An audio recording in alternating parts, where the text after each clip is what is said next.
Finally. It is 1971, and I am 16 years old, and I am filled with angst and anxiety, and I blame it all on my father. I mean, it may have been generational, but I didn't deserve it. But I inherited it.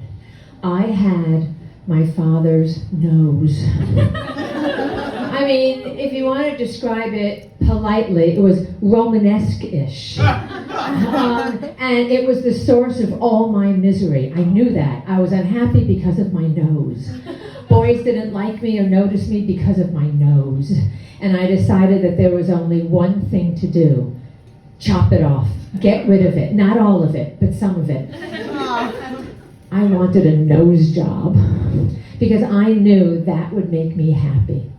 But I also knew that my parents were not going to approve.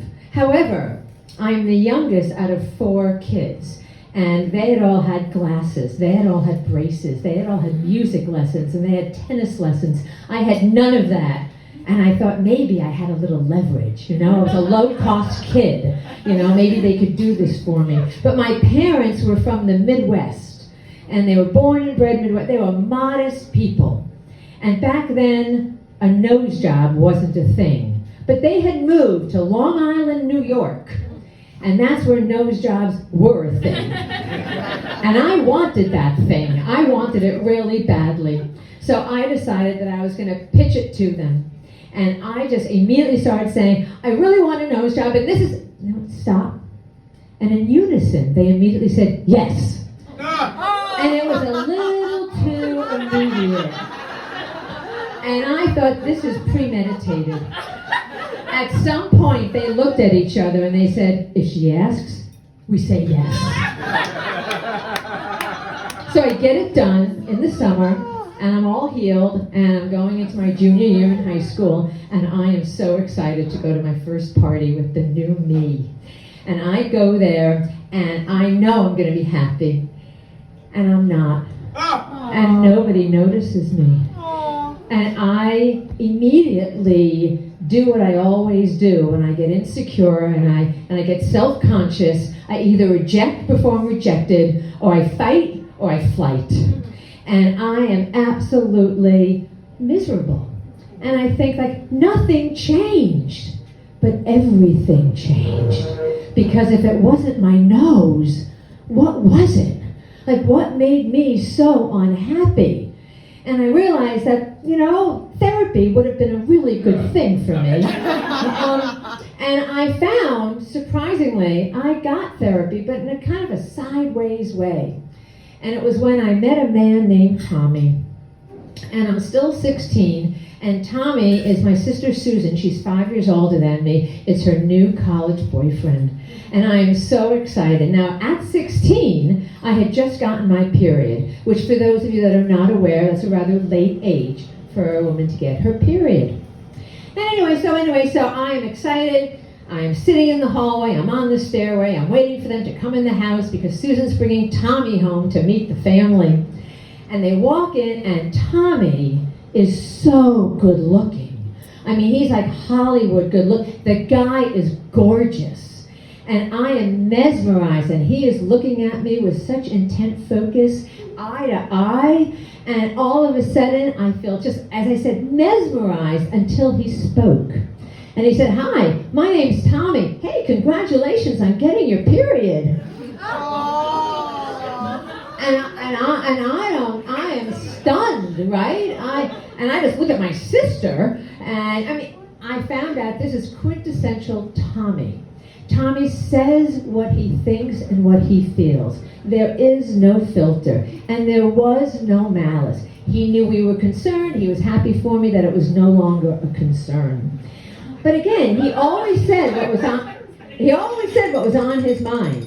And we didn't do that in my family. We did not say what was on our mind. Neither me, my sister Susan, my older brothers Paul or Dick, or my mother. We never questioned or challenged my father. He was a bit of an authoritarian. I don't know if that's an oxymoron, but anyway, he was an authoritarian, and he was a bully at that time. And Tommy would not be bullied. Tommy would stand his ground and he would say what he thought. My father did not like this at all. And Tommy would do it with this calmness and politeness. And it drove my father crazy because he would always get a rile out of all of us. 2 years later, Tommy's still part of the family, and that I am now finishing my freshman year in college, and I am continually miserable. I don't know why I'm there. I'm in St. Louis. I don't know what I want to study. I don't know who I am. I don't know who I want to be. I want to take time off from college, but I'm terrified to talk to my father because I'm going to need his approval, and that all my siblings went right through college. They never stopped. So I immediately retreat to Sue and Tom's, and they're like my sanctuary. And Tommy explained to me, just because you have fear does not mean you have to follow your father's directive. And I am that makes sense, but totally not intuitive for me. And he's talking about feelings and behavior. You can have a feeling, but you don't have to behave on it. And okay, I get my courage. I go to my dad. I tell him I'm not going back to school. And then I really kind of channel the politeness and the calmness of Tommy, and my father goes ballistic. And he says, if you don't go to college, and you stop, you're never going back.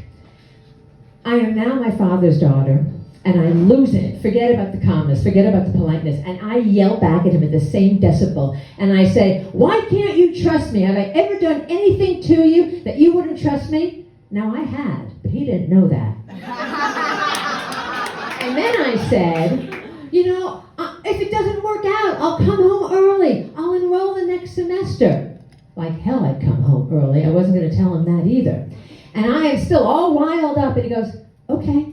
And I go, okay? He goes, okay. It's like a halo effect of Tommy, because he had worn my father down. And I just hug my father, I thank my father, and then I get the hell out of there before he changes his mind. And I go to Martha's Vineyard. Why? I hear it's pretty and no one's going to know me. I can be whoever I want. And I decided to put Tommy's theory of feelings and behaviors into practice. And in social situations, I just start to, I have the fight and flight. I've got the, reject before rejected. And that's how I feel, but I'm not going to behave that way. And I turn to someone and I don't let my judgment cloud my behavior. And I'm curious and I'm friendly. And you know what happens when you're curious and you're friendly? People like you. They are friendly back. And I realized what the problem was. The problem was me. And I had this wonderful 6-month time on Martha's Vineyard. It was just what I needed. And I did transfer to another school. It was a great fit. And in retrospect, my dad and I became very close. Tom and I remained very close, and he's been my brother-in-law for almost 50 years now. And he is a retired psychotherapist specializing in cognitive behavior therapy. And about that 16-year-old girl who had all that angst, who thought a nose job would change her life, she realized that it's not as simple as that. However, I would be a liar if I didn't say she really likes her nose. Thank you.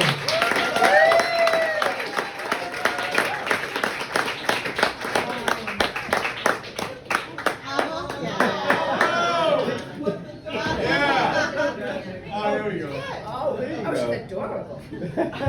From the cognitive psychology yes. Give it up for Barbara. Give it up for Tommy.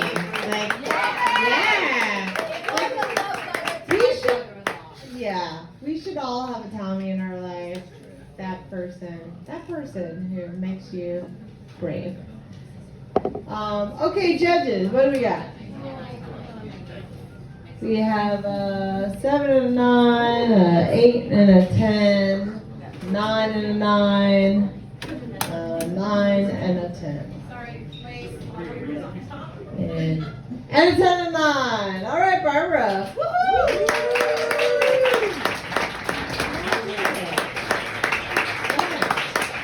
All right. Well, we're at the end of our evening, this is the time when we have math and we have science.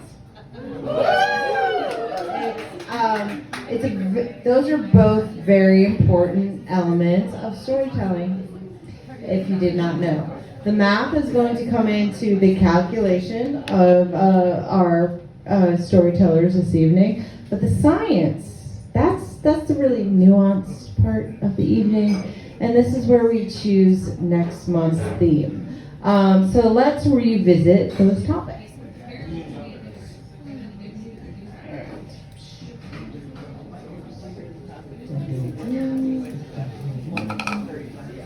All right, so